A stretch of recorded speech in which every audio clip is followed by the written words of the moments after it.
Hi, everybody. This is Ayana Pope, and I am here today to bring to you another business spotlight interview. You know how we love to shed light on the great things going on in the community and beyond. And today I am here with the wonderful Francine Houston. How are you today? Doing good. You're doing good. Good to see you. You all may know her from Paradigm Television Network, which is a company that is right umbrellaed under Ascended Volition LBC. Okay, so she has her own broadcast. I'm going to let you tell the people about yourself, but you all may know her from The Artist in You, which broadcasts on our very own Paradigm Television Network. And if you have ever tuned into her broadcast, you have gotten a chance to hear a little bit about her. But for those of you who have not, this is the time to get to know about Francine and what she's doing in our community. So, Francine, thank you so much for being with us. You could be anywhere else, but you're here with us. And so we're just so thankful that you're here with us. Tell us a little bit about yourself. Well, I don't know where to start. I'm an author. I authored a couple of books. I just did a devotional and a affirmation book with a group of like 365 authors. Wow. Um, and I guess it just hit bestseller yesterday. I'm still learning how to do all of that, but somehow hit bestseller. I'm a designer. I make clothes. My job, I work in a apparel manufacturer and my job but I make the clothes for the military, so it's kind of like governmental. Um, I'm trying to think of anything else. I think that's about it. So tell us about your books. You say you've authored a few books. So what's the name of your books? um, well, my first book is Lupus Journey, and then I did another book called Life After. And I write poetry, so I wrote a book called Strength of a Woman. That's like my poetry book. And then I recently wrote another poetry book last year, and that was Random Thoughts. I did some anthologies. I did an anthology with a lady. I think, yeah, she's in Georgia. Her name is Valencia Wary. It was I Am Woman. I Okay. did that 2 years ago, and then last year I did another anthology. She's in New York. Akia Roberts. Oh yeah, she was on the show. Akia Roberts is from New York, but we did one about professionalism. So it's like 9 different authors. But I'm currently working on another book with a kid called Self Care in a Crisis, and like I don't know, everybody wanted me to write another book about lupus. So So tell us about that. Why lupus? What's special about lupus I and don't why? know, because I think because with the lupus journey book, I'm more personal. It's like really like transparently personal. I'm telling you about my life, what I'm doing. It's not. You deal with lupus?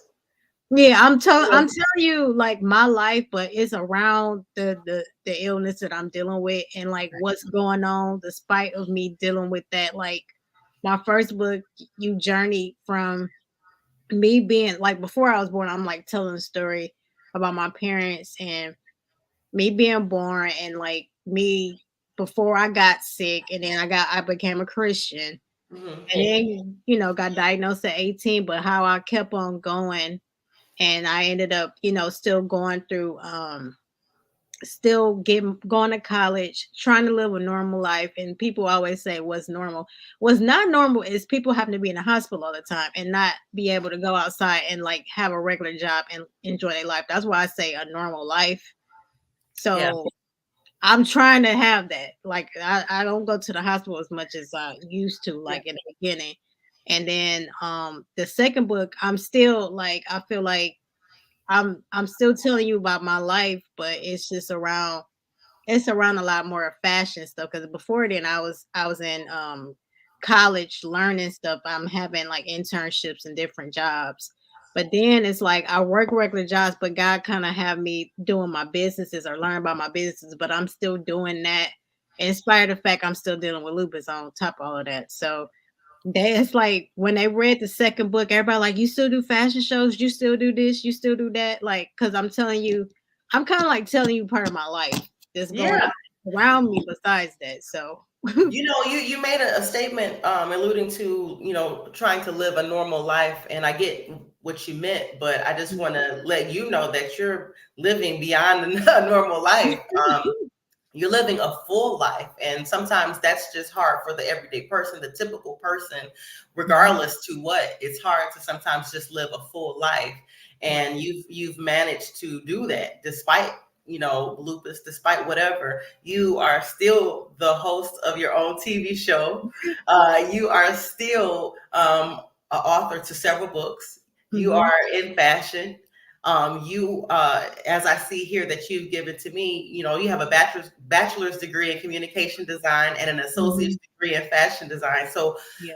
I give it up to you because you're living a very full life despite of, and I love it. I love those kind of stories, and I think it speaks loud to those people, regardless to what we're going through, that we can press past adversity. We can press past what may come against us, even in our own bodies. And so I just want to acknowledge that, to say that you're doing a good job. you're doing a Thank you. you're doing a mighty, mighty good job. So, what? Give us the name of your business again. I know that you have two Um, businesses. One is called Scenic Media. That's where I do like the books, but I've been doing like book covers for people too. Like I did a book cover for my cousin for her first book, and well, for a couple of people, I just been doing like book covers for them. But that's where the books is at. And then the other business is FH Designs, but people like to call my line Francine Houston, but like my business is, the line is actually FH Designs, but I don't correct them. But Yeah. that one is like it's I started off business casual, even though my background, because I don't think I put that as an answer. My background, I had a job as an intern at a Mhm. fashion company, but I was doing the graphics for them. But then they taught me how to do the flats and stuff, so I was kind of doing a little bit of both. But I was urban back then, so I learned how to do urban stuff. But it was weird when I stepped out and did my own. I did the opposite. I did business casual. So Wow. I ended up I ended up doing more business casual, but now it's like I kind of laid back and I started doing more casual stuff. I started noticing now because Mhm. I'm thinking about making bomber jackets for guys and girls like for the spring or something. So I'm just like that don't even sound like business casual. So it's kind of like I'm trying to branch off to have like, some stuff business casual, but then some stuff just casual because I don't think people wear suits all the time. So No, I don't think so. I mean, I guess it depends on what profession you are in. yeah, You might have a very busy life where you're always in professional clothes. But yeah. I think that it's amazing that you are just thriving in your lane. Like, just be you, do what is given to you to do, and I think the right people will find you and support your brand. So kudos to you and your two businesses. Is it Scenic Media? That's how you Yeah, pronounce. scenic media, like scenic media. Yep, Scenic Media and FH Designs. Wonderful. Mhm. So, how long have you been in business for both of these businesses? I started scenic like right after I graduated from college. That was like 2006. Okay. But I would have to say off and on because it was going really well back then. I named it Scenic Graphics because all I was doing was graphics and book covers and stuff for people. But I switched it to media in 2016 when I published Lupus Journey. So Okay. I don't know how What made many, you make that switch? because I started seeing that I wasn't just doing graphics. I was gonna start doing books, and I wanted to be in magazines and do articles and stuff like that. So I was like, I feel like it's more media versus me just doing graphics. So I switched to scenic media Okay. again because I wanted to just not just be. Yeah. Expand your. I get Yeah. you. I definitely get you. Yeah, so when I started writing books, I switched it because that's what I wanted to be under. And then for FH, I started that in like 2012. But like, how can I say it?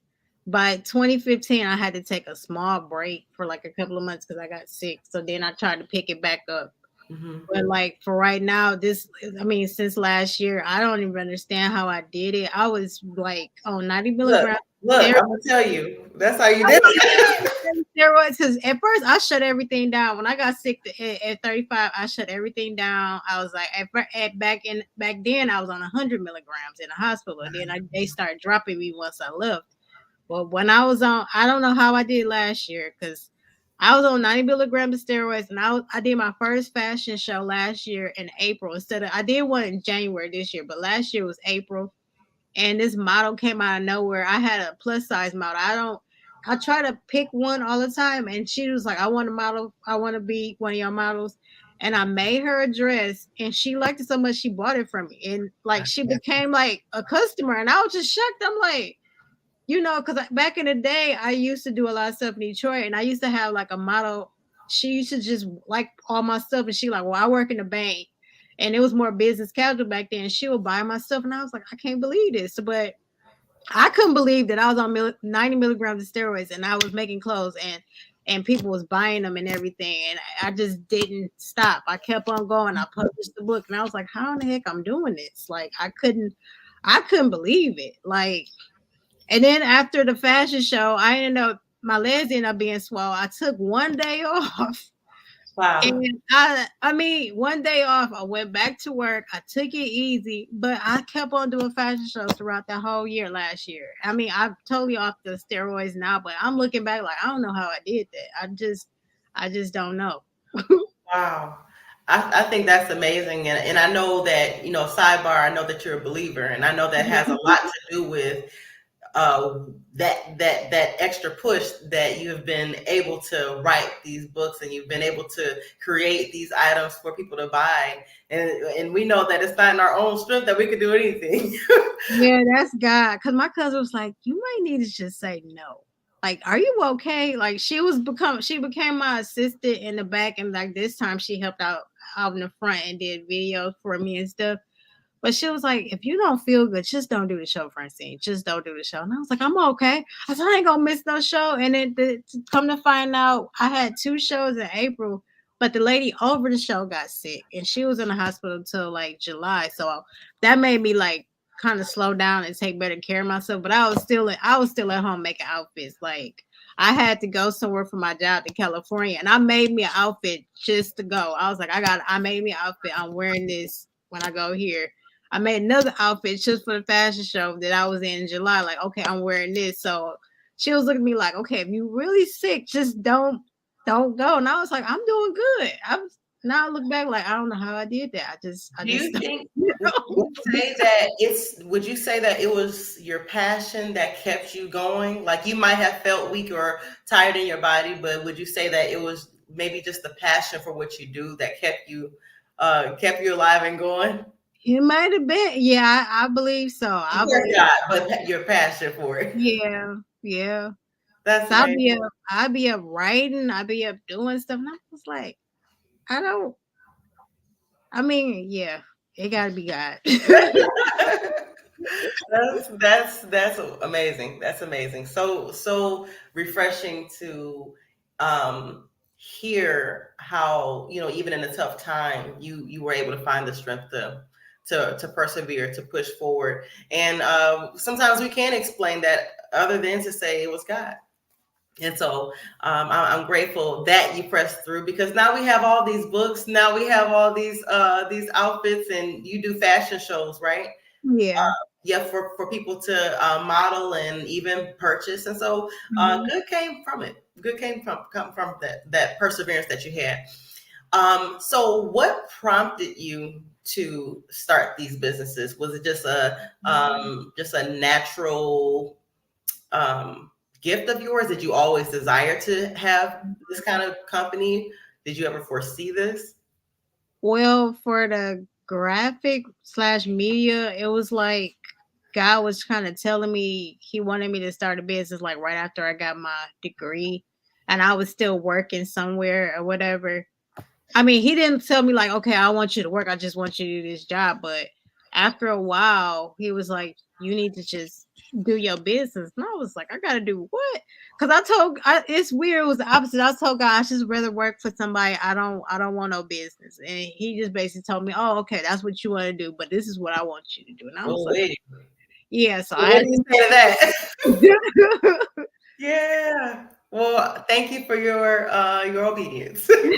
It's definitely paying off and affecting people's lives. As you said, the young lady just purchased an item right there, and she was just supposed to be modeling. Yeah, she's just supposed to be modeling, and I was just like, and she was just like, "Well, you don't know it, but I'm gonna buy what you made." And I was like, "What?" Because I'm just so used to making stuff, and if they buy it, they buy it. Like I was just making it because I had to make it for you. Like I picked you as my model, but I sent her a picture. Um, I sent her a picture of what I made, and she just paid me on the spot, and I was like, "What?" I was just shocked. And that, I mean, just now, well, it's been a minute, but she wanted me to make her another dress, and I got to start on that like this month or next month. But I was just shocked. I was just, Francine, I'm gonna say this to you, and I'm tapping outside of the host mode. Um, okay. expect more of that. Okay. Expect more of that. Yeah, expect more of that. You're not Okay. going to blow your mind every time, but get used to that. Okay. Well, I receive it. Okay. Okay. So tell me what makes your business unique. I know that you talked about, you start off in the beginning, kind of like on the urban side, and then Mhm. you are now kind of contemplating doing what kind of jackets you said? A bomber jackets. 'Cause Bomber I was jackets. So looking. what makes your business unique? Um. Or, hmm, or even your books, your fashion or your books, whichever. uh, for my books, I guess because make it different because I was writing about my health. Most people write about love. Nothing against that, but I have a love story. I'm trying to have a disease. So I Yeah, mean, only write about what I know, what I I got. just wrote about what I knew. So I'm just like, I used to think when I was writing this book, I said everybody likes relationships, they like love, they like this, like they like money. I said, I don't know if anybody gonna buy a book about lupus, but I was surprised when people was buying my book. Yeah. So I just said, I think what makes it unique is because I guess because I'm different and I just wrote about what I knew. And Hmm. as far as FH designs, I ended up losing a whole lot of weight and I was really, really small. And when I started fashion school, I was trying to go on interviews. And the lady used to have a pile of clothes for me to wear, and I used to have to try them on. I was like, I'm gonna have to make some stuff to go with this. So FH came out of me needing to wear some clothes for interviews. So I don't know if that made it different or what, but that's where it started from. What I find that people support brands, especially like brands and companies, for the story that's behind it. And I think that that's powerful that you took a situation that could have maybe defeated somebody or discouraged them or made them feel down. And instead of being a woe is me, you just stepped up to the plate and start making your own stuff. And so I think that's a very powerful mindset to have, to say instead of woe is me, hey, let's do it. Let me step up and do what I have to do. And I think that's amazing that you, oh my goodness, as a woman, I can say that sometimes that we can just looking at you, Francine, Mhm. nobody would maybe be able to tell the strength that you have. And I think even sometimes we may sleep on ourselves. We may sleep on ourselves on the strength that we have. And before we know it, we're moving through these trying seasons. We're moving through these tough times and we're just making it happen. And I just love that you just said, hey, I'm having a hard time with these clothes. I'm just gonna make my own and I'm gonna keep it trucking. So I think that's just amazing. You are impeccable. Yeah, because it was weird because she had a pile of clothes, and I was like, I can only fit this jacket. What's going on? Like, Wow. because with lupus, you never know. Either you get too big, because last year I got too big. I was on the 90 milligrams steroids. They was tapering me down, and I was just every time everything I had at home wasn't fitting right, and I was like, I'm gonna have to make outfits just to go to. I had to go to Anaheim, California for my job. I Hmm. was like, I had to make an outfit because we had to dress up one night. And I made a like this gold jumpsuit. Well, I put it in a fashion show, but I made the gold jumpsuit for me to go to Anaheim. I Okay. had to have something to wear, there. And like all my clothes wasn't fitting right because my body is like when you take the steroids, your body is shaped weird and you Mhm. can't fit stuff. So I had to make something fit me so I could go. Would you say that creating helped to? I mean, of course, you noticed the changes that were going on in Hmm. your body. Would you say that creating things helped kind of take the attention away from maybe noticing like, oh, I lost weight or oh, I gained weight? Do you think that Right. like, shifted your attention? Yeah, because I got tired of everybody was like, "What's going on with you? Why your face swole up? Mm, Why your stomach big?" Like when I was at work, everybody was like, "Something ain't right with Francine. She not looking well." Like I was at work, everybody was like, "You're not looking well." And then when I was on dialysis, I got down after I got off of there, I was a size 0. So it took me forever to find clothes. So mm. it's like either I go from one extreme to the other, and it's like the only thing I could think of is I gotta start sewing clothes again until I get back to a regular size where I can fit stuff again.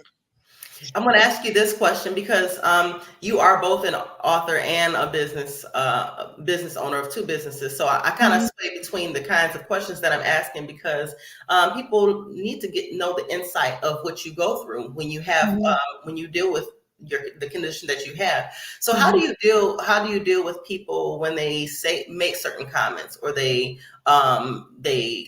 ask you questions or maybe look at you like something's different? Like how do you navigate through that?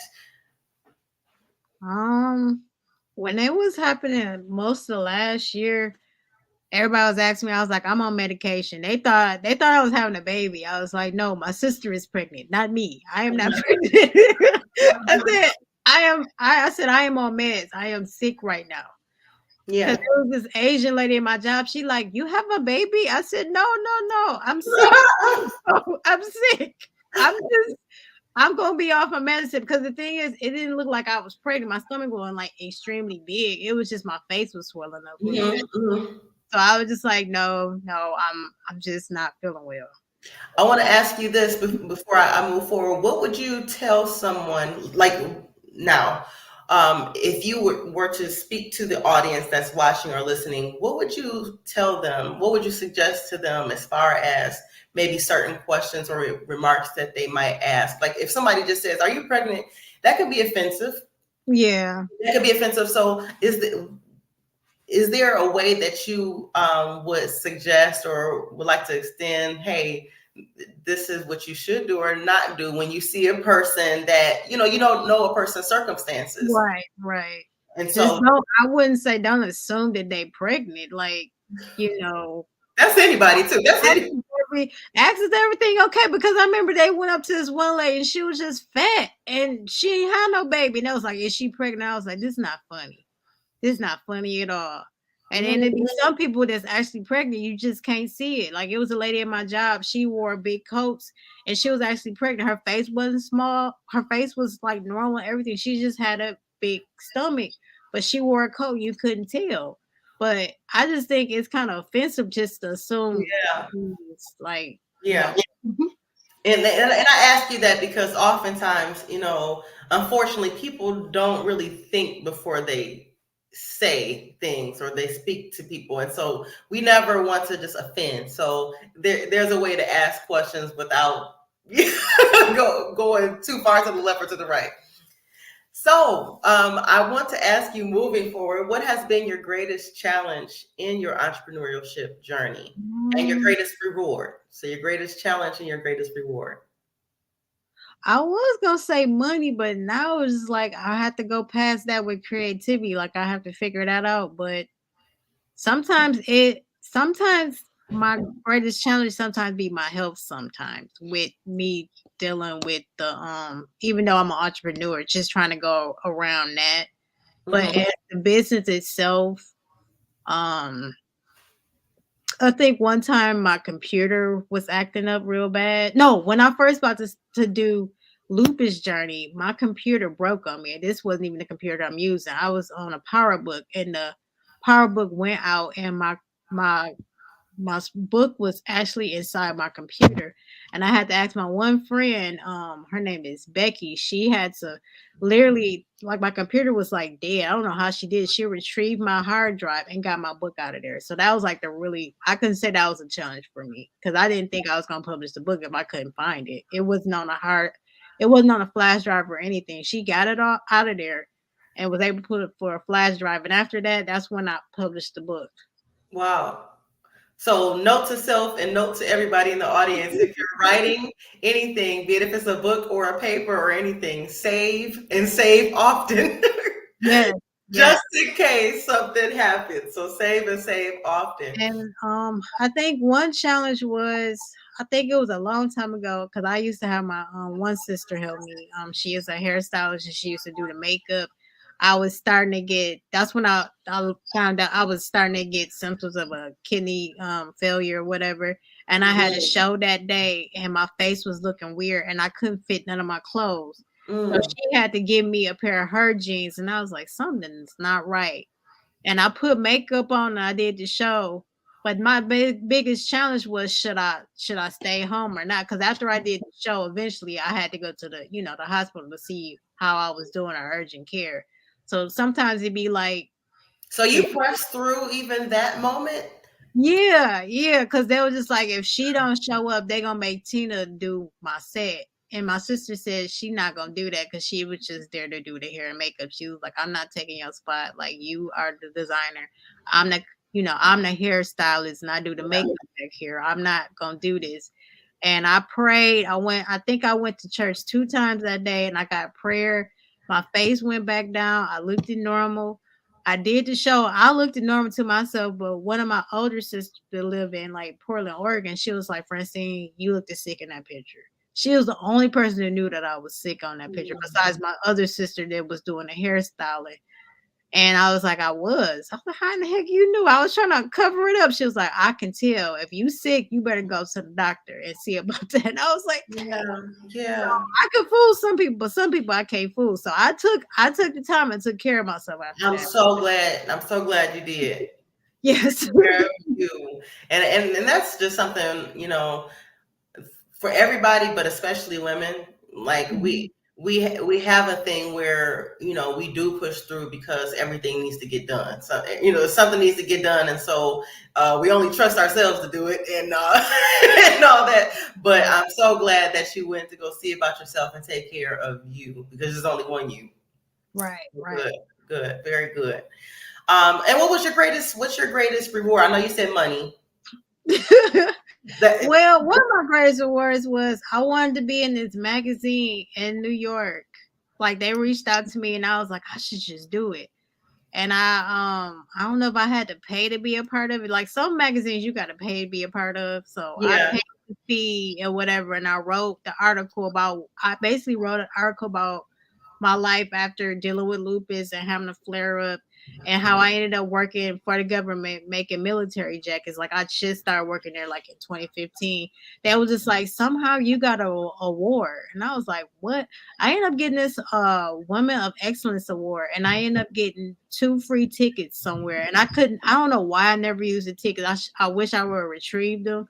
At that time, I was just recovering from being sick, but they lasted for like a year or so. And they gave me 2 free plane tickets. I wish I revived them. I didn't, but that was like my biggest reward to me was to get that award, and then they gave me some plane tickets or whatever. So Okay. Well, look at you. That's a big accomplishment. So you're in magazines and everything. Like that's look, I'm speechless. I'm speechless. You're not just living a normal life, you're living a full life. And so, hey, I take my hat off to you. So what have you learned in your time as a business owner? um, You're author.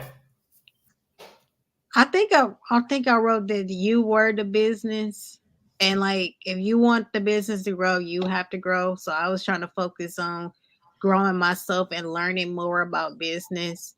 I used to like me and my sister used to always go when our business was low, we'd go find our business friends and like go to all their classes and learn from them Yeah. and ask them questions like what I'm doing wrong. Like I had my one friend, her name is Adrian. She's over the Flint suit. I used to go to her a lot, but now I've been like looking online, trying to learn from the people online too. Cause I was just like, it's somewhere I'm doing something wrong. Or I try to go to a lady I used to do business under. I asked her for advice and stuff like that. So yeah. I like that. You are the business, and a statement that you had, mentioned in that, at least, in your response Mhm. before the show was, it grows when you grow. It starts with you until you hire others. And Yeah. so, I think that is a very great tip for other entrepreneurs that as you grow, your business grows. So I'll put that in my hat as well.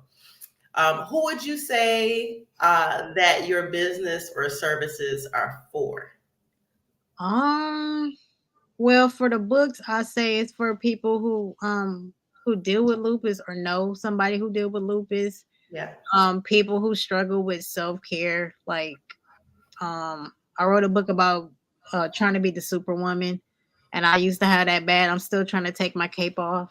So, um, as far as the clothes, people who want to be comfortable, because at first everything was just targeted towards. At first everything was targeted towards business casual because that was like my main problem was like I need to wear clothes for interviews. But now it's like, well, dang, I want to be comfortable too. Because sometimes you get these business casual clothes and they like really uncomfortable, but you like I'm gonna suck it in and wear it anyway.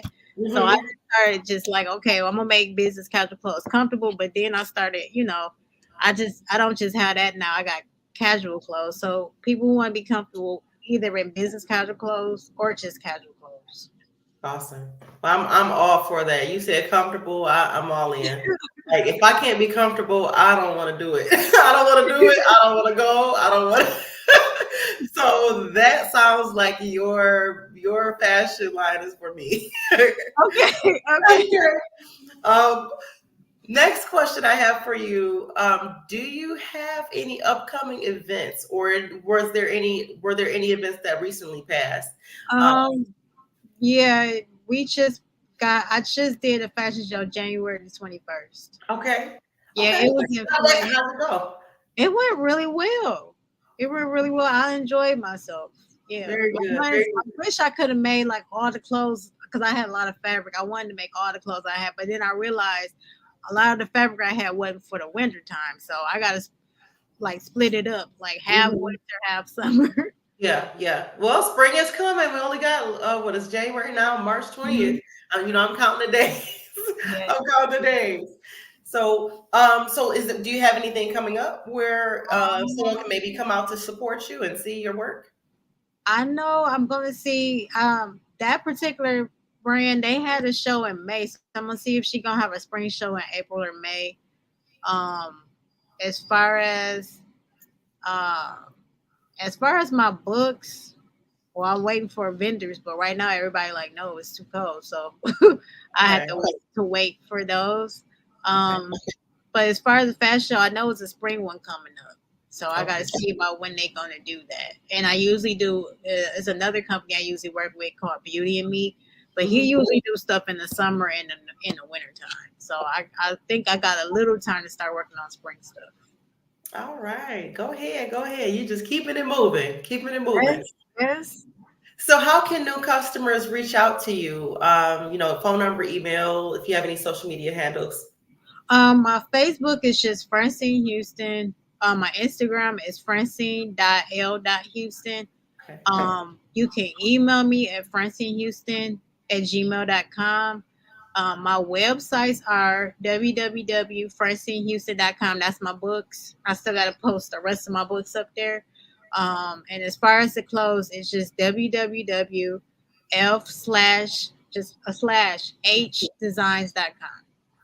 Awesome. So I hope you all caught that. We will make sure that we post these handles, these contact pieces of information in the comments so that you all can who watch this on social media so that you can know how to reach Francine Houston, how to follow her. Um, Francine, I just thank you so much again for taking this time. I think you're one of my longer interviews. Usually I'm like 15, 20 minutes. But you have such an amazing story and just persevering. And when I listened to your story, when you were just talking about your business, of course, and how even on your bad days, through your Yeah. tough seasons, you were able to persevere and push through, and you didn't know how you were going to do it. It made me think about Philippians 2:13, where it says, "For it is not your strength, but it is God who is effectively at work in you, both to will and to work." He's strengthening, energizing, and creating in you the longing and the ability to fulfill your purpose for His good pleasure. And so I think you exude that verse right there. You exude that, and you are Amen. doing that. You are doing that. So kudos to you. Kudos to you. I appreciate you and thank you for spending time with us today. For those of you who are watching right now, I want to thank you as well for tuning in to watch this Business Spotlight interview. Stay tuned for more. There will be more to come. This Spotlight interview was brought to you by Ascended Volition L3C. We love to hear about the stories. We love to hear about your business and want to push you forward in what you're doing in your business. So please reach out to us if you would like to be spotlighted to talk about your business, your book, your brand, whatever it is that you're doing in the community. We love you so much, and I will talk to you soon.